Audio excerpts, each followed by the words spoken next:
ছবির মতো সাজানো ইউনিয়ন, গোছানো, পরিকল্পিত। ব্যর্থতা আর দুর্নীতির নানা অভিযোগ যখন দেশের অন্যান্য ইউনিয়নে, সেখানে এক উজ্জ্বল ব্যতিক্রম গাইবান্ধার সাহাপাড়া ইউনিয়ন। এখানে রয়েছে ঔষধি গ্রাম, বনায়ন কর্মসূচি, মৎস্য ও গরুর খামার এবং নারীদের স্বাবলম্বী করতে গড়ে তোলা হয়েছে মহিলা মার্কেট। প্রতিটি এলাকা পরিচ্ছন্ন রাখতে কোদাল দিবসের মতো কর্মসূচি পালন করা হচ্ছে প্রতি বছর। নাজমুল ইসলাম নিশাতের রিপোর্ট, ছবি তুলেছেন শরীফ হোসেন। ইচ্ছাশক্তি আর সেই সাথে সততা, এই দুয়ের সমন্বয়ে যে কোনো স্বপ্নকেই হাতের মুঠোয় নিয়ে আসা সম্ভব। তার অন্যতম উদাহরণ গাইবান্ধার সাহাপাড়া ইউনিয়ন, যেখানে পরিষ্কার পরিচ্ছন্নতা, বেকার সমস্যা ও নারীর ক্ষমতায়ন সব ক্ষেত্রেই একের পর এক এসেছে সফলতা। এই ইউনিয়নের একটি গ্রাম ভবানীপুর। এখানে সড়কের দুপাশে চাষ হচ্ছে বাসক, তুলসী, কালো মেঘ ও অশ্বগন্ধা সহ নানা জাতের ঔষধি গাছের। বাসক এমন একটা গাছ যেটা লাগাইলে আপনার পাশের জমিওয়ালার কোনো ক্ষতি হবে না, বরঞ্চ আবাদের উপকার হবে। 6 মাস পর থেকে আমরা পাতা তুলতেছি, মনে করেন 2 কেজি 3 কেজি এইভাবে তুলতেছি। বেকার সমস্যা দূর করতে ইউনিয়নটির 5 শতাধিক পুকুরে মাছ চাষের ব্যবস্থা করা হয়েছে।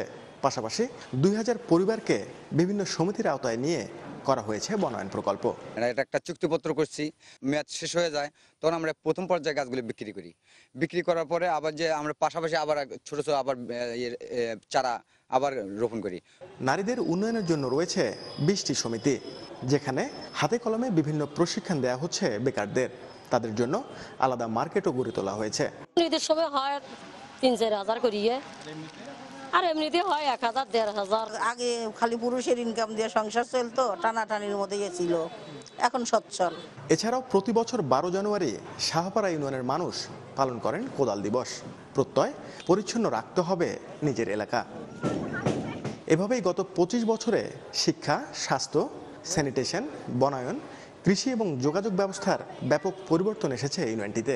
বাল্যবিবাহ মুক্ত সহ শতভাগ শিক্ষিতের স্বীকৃতিও পেয়েছে অনেক আগেই। স্বপ্নের মতো করে ইউনিয়নটি সাজানোর কৃতিত্ব এলাকার চেয়ারম্যান মাহবুবুর রহমান টুলুর। 1999 সালে দেশের শ্রেষ্ঠ ইউনিয়ন চেয়ারম্যানের স্বীকৃতিও পেয়েছেন তিনি। যে আমার ইউনিয়নের মানুষ এখন না খেয়ে থাকে না, আমার ইউনিয়নের মানুষ এখন আত্মনির্ভরশীল এবং তারা আরও ভালো করবে। তা আমার সেই স্বপ্ন আমি দেখতে চাই মৃত্যুর আগে, যে আমার সেই ক্ষুধা এবং দারিদ্র্যমুক্ত আমার ইউনিয়ন।